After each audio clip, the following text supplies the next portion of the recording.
আগামীর যে নির্বাচন হবে আপনাদেরকে আমি 100% গ্যারান্টি দিয়ে বলতে পারি, কেউ যদি মনে মনে ভেবে থাকেন আরে এখানে তো প্রধান প্রতিপক্ষ নাই অথবা দুর্বল হয়ে গেছে, নির্বাচন খুব সহজ হবে, নো। আপনারা নিজেরাই খেয়াল করে দেখুন, আপনারা যেই বিষয়গুলো নিয়ে সারাদিন আলোচনা করেছেন এবং আপনাদের প্রশ্নের মধ্যে যেই বিষয়গুলো চলে এসছে, বিষয়গুলি কি ছিল? বিষয়গুলো ছিল, বলা যায় বিষয়গুলো সবগুলোই ছিল কিন্তু দেশের এবং দেশের মানুষের বিভিন্ন সুবিধা অসুবিধা সমস্যা নিয়ে, কনসার্ন নিয়ে আপনারা আলোচনা করেছেন। কেন আপনারা এই বিষয়গুলো আলোচনা করেছেন? খুব সহজভাবে যদি বলতে হয়, আপনারা যেই নেতৃবৃন্দ আজকে আমার সামনে বসে আছেন, থানা বা উপজেলা পর্যায়ে বা পৌরসভা পর্যায়ের নেতৃবৃন্দ, আপনারা কিন্তু প্রতিনিয়ত মানুষের সাথে, সাধারণ মানুষের সাথে উঠছেন, বসছেন, কথা বলছেন, দেখছেন, জানছেন, শুনছেন তাদের কাছ থেকে, এবং তাদের চিন্তা ভাবনার রিফ্লেকশন গুলোই কিন্তু আপনাদের প্রশ্নের মাধ্যমে উঠে এসেছে। এখন প্রিয় সহকর্মীবৃন্দ, আলোচনায় মোটামুটি ভাবে আপনারা বুঝতে পেরেছেন যে আমরা 31 দফার মাধ্যমে দেশ এবং দেশের মানুষকে নিয়ে ভবিষ্যতে কি চিন্তা করছি, কিভাবে রাষ্ট্রের কাঠামোর কিছু মেরামত করা সম্ভব হয়। আমরা বিগত যেই পলাতক স্বৈরাচারের বিরুদ্ধে দল মত নির্বিশেষে, শ্রেণী পেশা নির্বিশেষে প্রতিটি মানুষ আমরা দেখেছি কিভাবে জুলাই আগস্ট মাসে নেমে এসেছিলেন রাজপথে। এই সকল মানুষকে সাথে নিয়ে, সকল মানুষের কম বেশি সকলের যেই প্রয়োজন, তাদের যে চাওয়া প্রত্যাশা, দেশকে নিয়ে, ভবিষ্যৎকে নিয়ে, তার একটি সমষ্টিগত চিন্তার প্রতিফলন আমাদের এই 31 দফা। আপনাদের কথাবার্তা তো সেগুলি আসে। এখন প্রিয় সহকর্মীবৃন্দ, এই বিষয়গুলোকে নিয়ে আপনারা আজকে যা সারাদিন আলোচনা নিজেরা করেছেন, যা জেনেছেন, যা শুনেছেন, যা বুঝেছেন, এগুলো আমাদেরকে কিন্তু নিয়ে যেতে হবে আরো প্রান্তিক পর্যায়ের মানুষের কাছে, নিয়ে যেতে হবে। আপনারা কৃষককে নিয়ে আলাপ করেছেন, এই 31 দফা কৃষকের কাছে নিয়ে যেতে হবে। আপনারা মহিলা নারী সমাজকে নিয়ে আলাপ করেছেন, এই নারী নেতৃত্ব শুধু নয়, পুরুষ নেতৃত্ব, সকলকে, নারীদের কাছে, প্রান্তিক পর্যায়ে নারীদের কাছে যেতে হবে।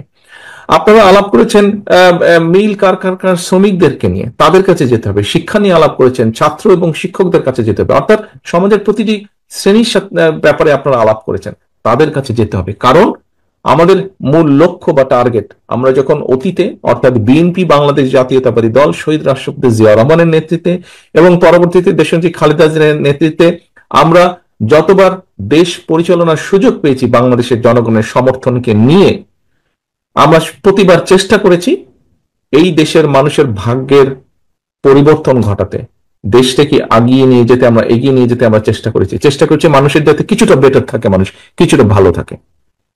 প্রিয় সহকর্মীবৃন্দ, আমি প্রায় একটি কথা বলি, আজকেও আপনাদের সামনে তুলে ধরতে চাই কথাটি।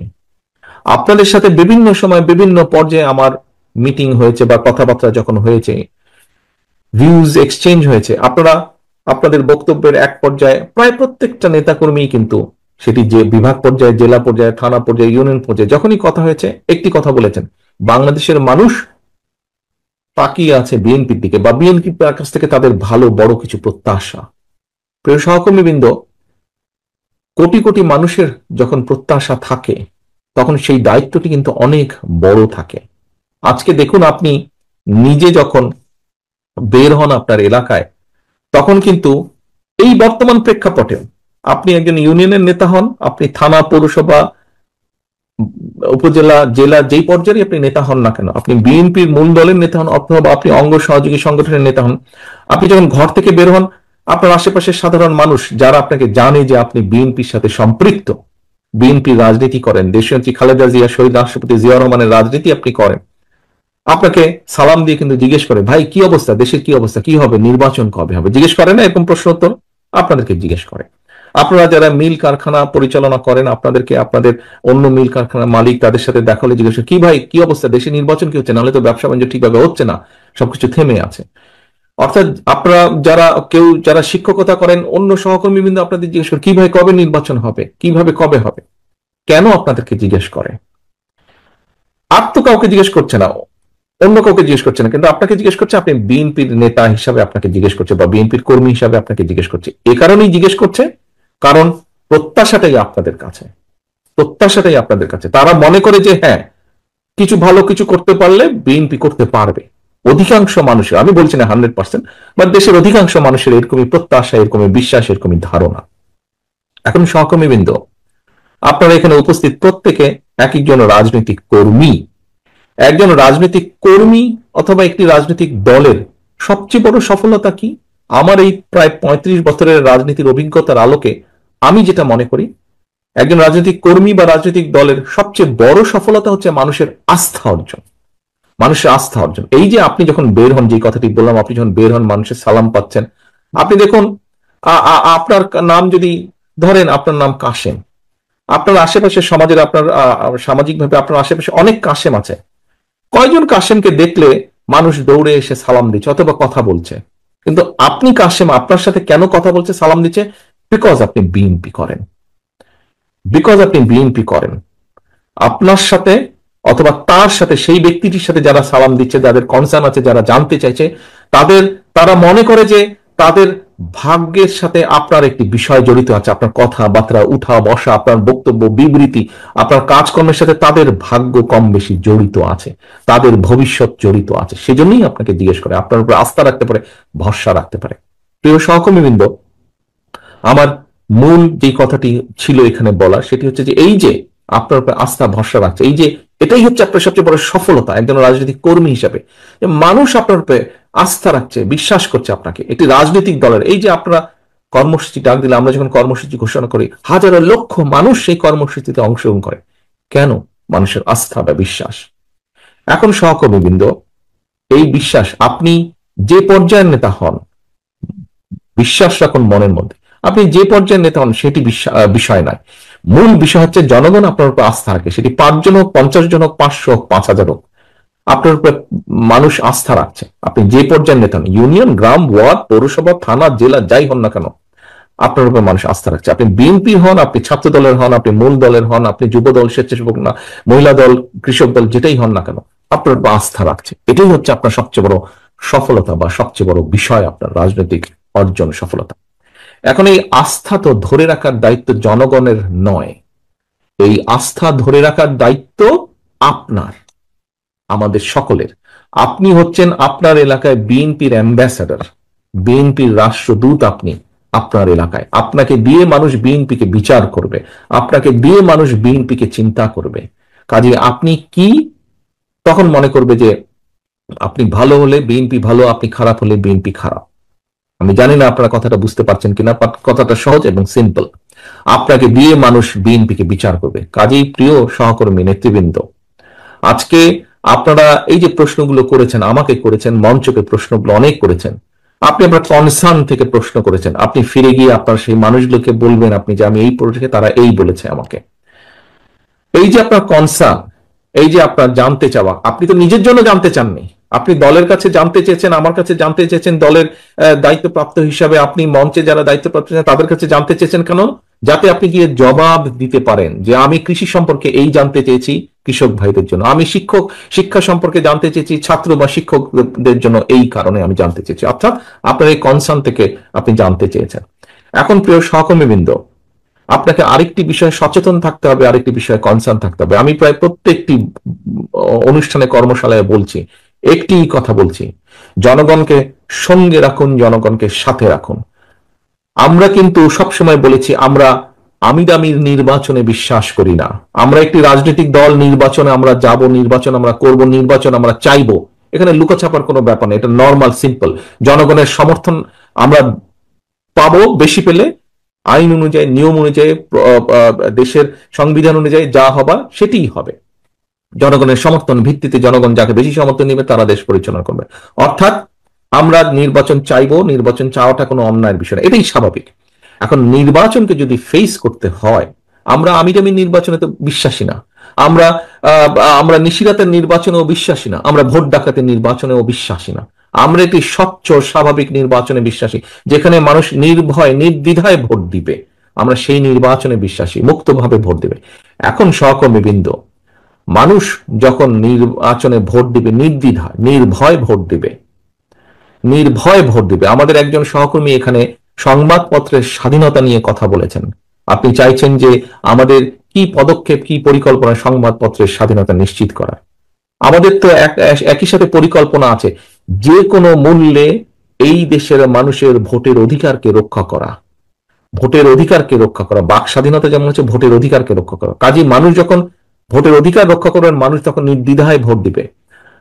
যেহেতু আমরা বিশ্বাস করি না নিশিরাতের নির্বাচনে, আমরা বিশ্বাস করি না আমির আমির নির্বাচনে, কাজেই মানুষকে মুক্তভাবে ভোট দিতে হবে। এবং মুক্তভাবে যখন ভোট দিবে মানুষ, তখন কিন্তু মানুষ অনেক কিছু বিবেচনা করবে, চিন্তা ভাবনা করবে, তারপরে সে ভোট দিবে।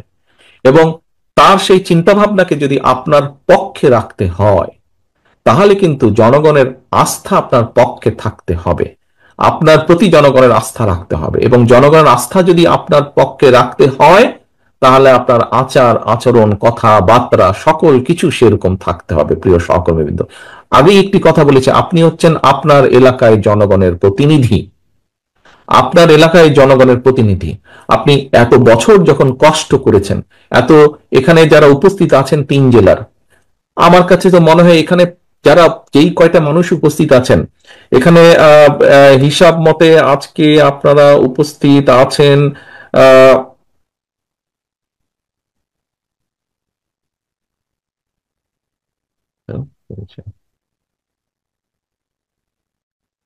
আপনারা আজকে গাজীপুর থেকে, আমার হিসাবে আমি যে হিসাব পেয়েছি, গাজীপুর থেকে প্রায় 810 জন উপস্থিত আছেন, ঢাকা জেলায় আছেন 750 জন, নারায়ণগঞ্জে আছেন 965 জন মানুষ উপস্থিত আছেন। এই যে প্রায় 3000-এর কাছাকাছি মানুষ যে আপনারা উপস্থিত আছেন এখানে, বলে দেওয়া যায় মোটামুটি যে প্রত্যেকটা মানুষের বিরুদ্ধে না হলো একটি করে হলো এই স্বৈরাচার আমলে একটি করে হলো মিথ্যা বা গায়েবী মামলা আছে, মিনিমাম আছে না? প্রত্যেকটি মানুষের নামে আপনাদের আছে। এই যে হাত তুলেছে সবাই, না গাজীপুর থেকে আছে। এখন প্রিয় সহকর্মী, এই যে ঢাকা জেলা থেকে হাত তুলেছে, নারায়ণগঞ্জ থেকে হাত তুলেছে, প্রত্যেকটা মানুষ। এখন এই যে বিগত 15 বছর আপনারা এত অত্যাচার, নির্যাতন, মিথ্যা মামলা, গায়েবী মামলা সহ্য করেছেন। আমাদের বহু নেতাকর্মী আছেন, বহু নেতাকর্মী আছে যাদের স্বজন মারা গিয়েছে, আপনজন বাবা মা মারা গিয়েছে, তাদেরকে হ্যান্ডকাফ পরিয়ে জানাজায় নিয়ে গেছে। আমাদের সহকর্মীবৃন্দ হ্যান্ডকাফ পরা অবস্থায় হাসপাতালে ফ্লোরে মৃত্যুবরণ করেছে। আমাদের সহকর্মীবৃন্দ হাত করা অবস্থায় জেলের ভিতরে মৃত্যুবরণ করেছে।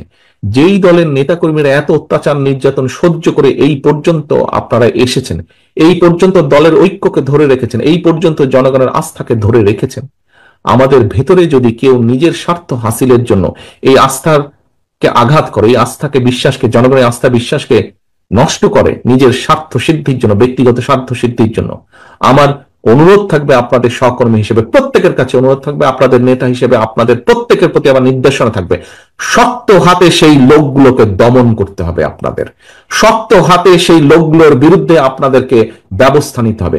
কেন নিতে হবে, কেন আপনাদেরকে এই কথাটি বলছি? আগেই বলেছি, 3 জেলার আপনারা যারা এখানে উপস্থিত আছেন, প্রত্যেকে আপনারা কিন্তু আজকে এখানে নেতা হিসাবে উপস্থিত হয়েছেন। এই যে কর্মশালায় উপস্থিত হয়েছেন, নেতা হিসাবে উপস্থিত হয়েছেন। আপনার অধীনস্থ অনেক নেতা কর্মী আছে, প্রত্যেককে আপনাদের খেয়াল রাখতে হবে। তাদের অধীনে আবার যারা আছে খেয়াল রাখতে হবে, যাতে নিজের স্বার্থ হাসিলের জন্য দলের সুনাম কেউ নষ্ট করতে না পারে, নষ্ট করতে না পারে, এটি খেয়াল রাখতে হবে। প্রিয় সকলে, প্রত্যেক জায়গায় আমি এই কথা বলছি। আরেকটি কথা আপনাদের সামনে উল্লেখ করতে চাই, দেখুন স্বৈরাচার, আপনারা এখানে পোড় খাওয়া প্রত্যেকের রাজনীতিবিদ, প্রত্যেকে পোড় খাওয়া রাজনীতিবিদ। হ্যাঁ, আমরা আজকে 31 দফা নিয়ে আলোচনা করেছি। 31 দফা নিয়ে আমরা 31 দফার ভিতরে আমরা দেশের শিক্ষা নিয়ে আলোচনা করেছি, দেশের মানুষের স্বাস্থ্য নিয়ে আলোচনা করেছি, দেশের যুবকদের ভবিষ্যৎ প্রজন্মের কর্মসংস্থান নিয়ে আমরা কম বেশি আলোচনা করেছি, দেশের শিল্প নিয়ে আমরা আলোচনা করেছি, কৃষি নিয়ে, মহিলা নারী সমাজকে নিয়ে আমরা আলোচনা করেছি। প্রত্যেকটি, প্রায় অলমোস্ট প্রত্যেকটি কম বেশি সাবজেক্ট নিয়ে আলোচনা করেছি।